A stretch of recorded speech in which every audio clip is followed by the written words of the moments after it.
Before ethics committees were a thing, psychology was basically a hold my beer science. There was a time, not that long ago, when the field had no IRB boards, internal review boards, no informed consent forms, no debriefing, and absolutely zero chill. It was an era where scientists looked at the human mind and said, what if we just do stuff to it and see what happens? And that's exactly what they did, baby.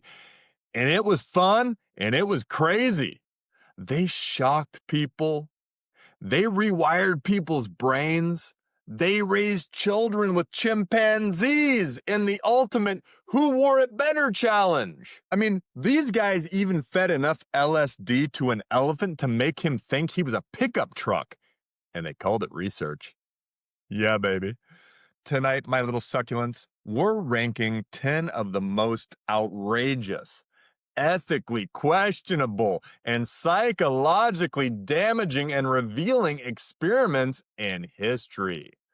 We aren't doing this just for the shock value, although let's be honest, it is a vibe.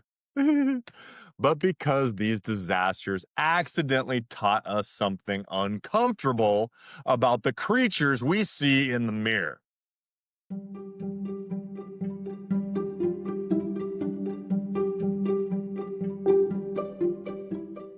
We'll start with the mildly unhinged stuff, okay?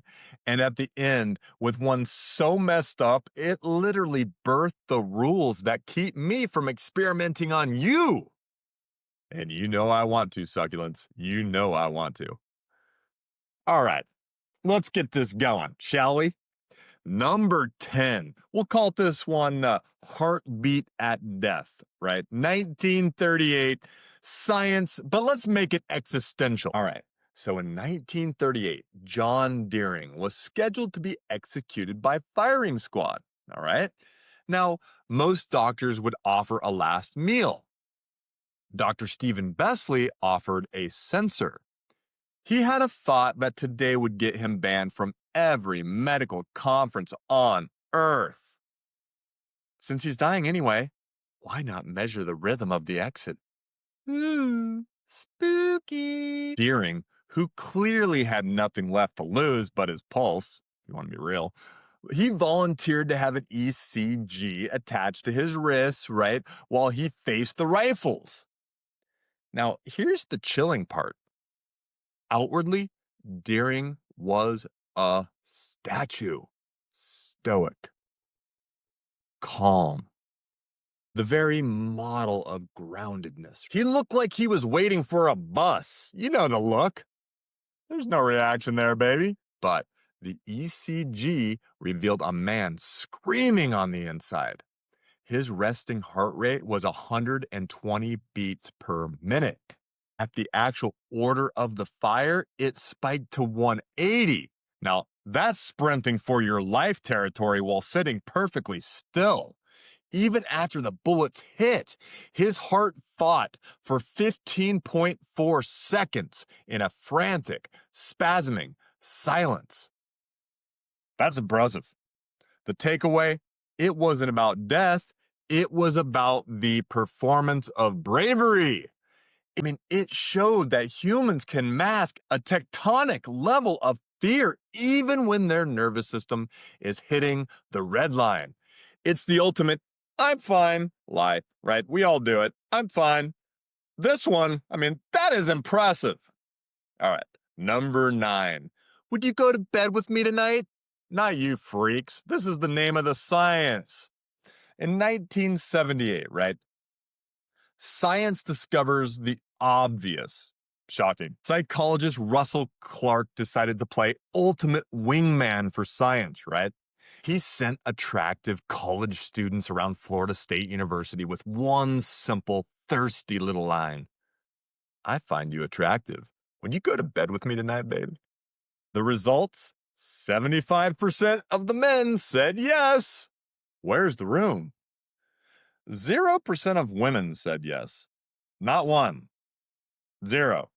Most of the women actually asked if he was a serial killer or just a loser. This exposed risk asymmetry. For men, the offer was a low stakes jackpot. For women, it was a high stakes threat assessment. I mean, evolution has taught women that random intimacy, this often comes with a side of danger. Yeah, no thanks, right? Well, men's biology is just shouting next, next, next, squirrel, squirrel, squirrel, squirrel, squirrel. Yeah, baby.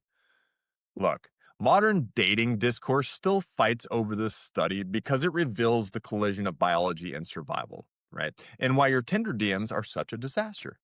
Who uses Tinder anymore? All right, number 8, we've got facial expressions while decapitating a rat. Yes, that is the actual study. 1924. This is about emotions. Also, kill the rat. Carney Landis wanted to study how our faces react to disgust. But Carney, he didn't have a middle gear.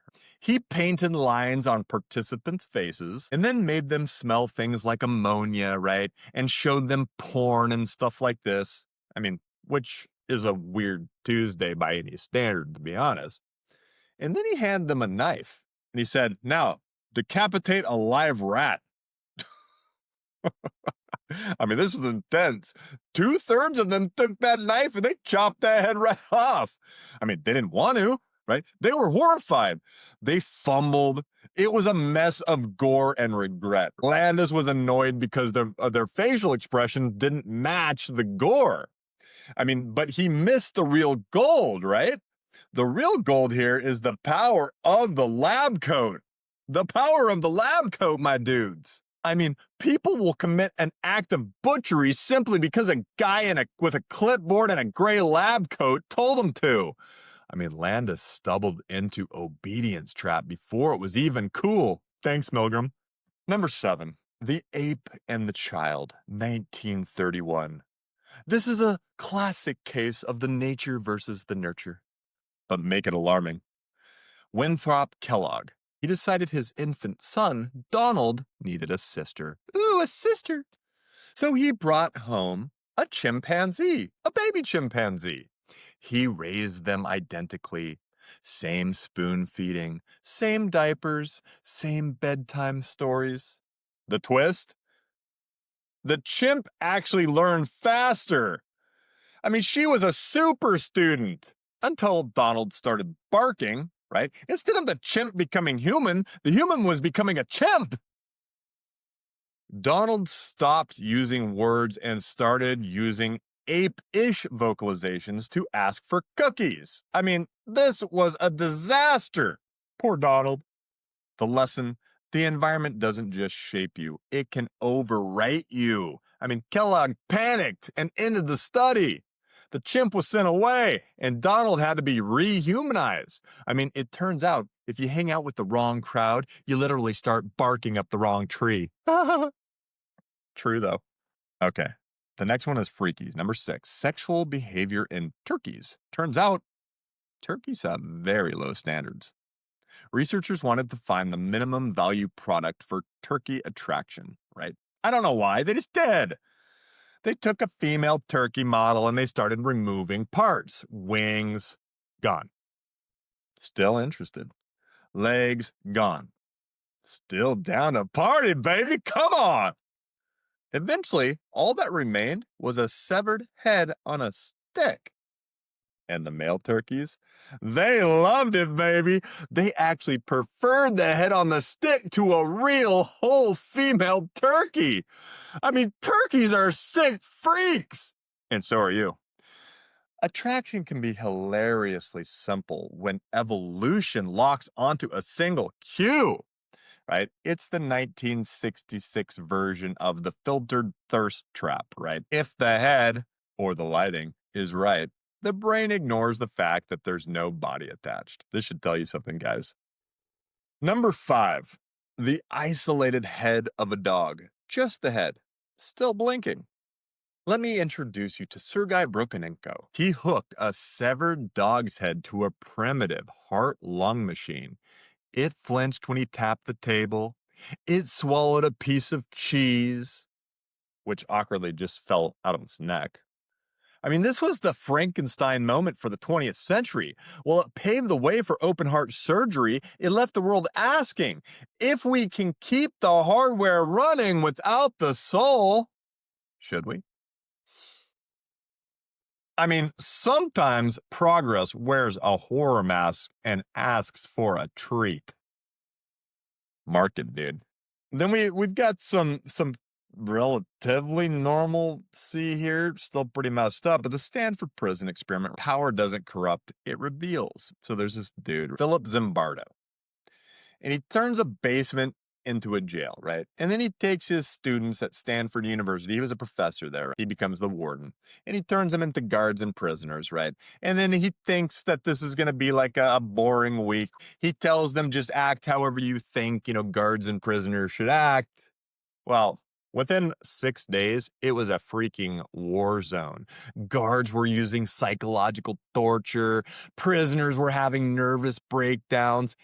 And the scariest part wasn't actually the guards. It was Zimbardo himself. I mean, he got so caught up into being the prison superintendent, he forgot he was a scientist.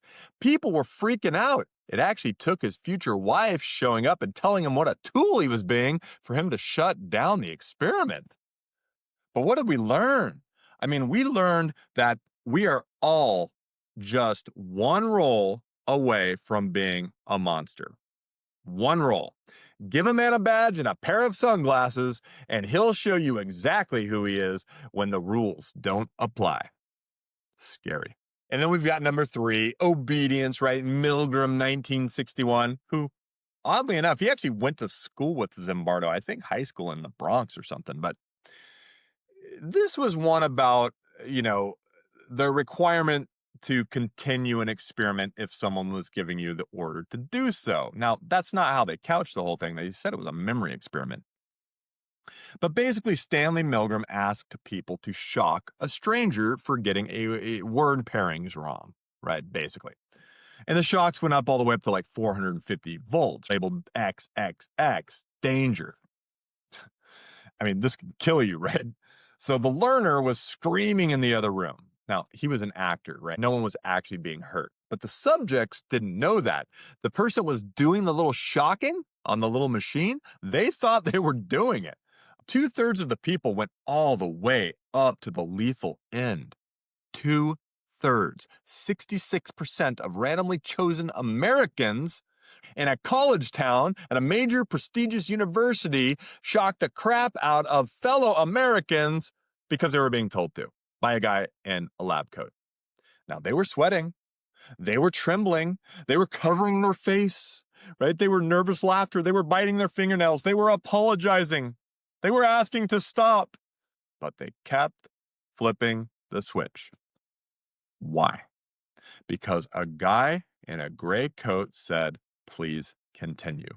You don't need an army of psychopaths to run a gulag. You just need a hierarchy and someone to take the blame. The next experiment, number 2, psychic driving. You will pick up the paper. Dr. Ewan Cameron took patients with minor anxiety and decided to reset them. He used a heavy sedation and then played this looping audio message for weeks on end. You are a good mother. You will pick up the paper. You are a good mother. You will pick up the paper. He wasn't curing them. He was erasing them. Many left with no memory of their families. And I mean, when the CIA saw this, they didn't call the police. They cut him a check.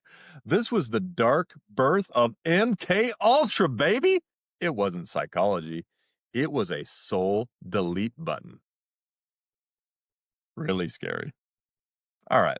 And this brings us to our number 1 most effed up experiment of all time.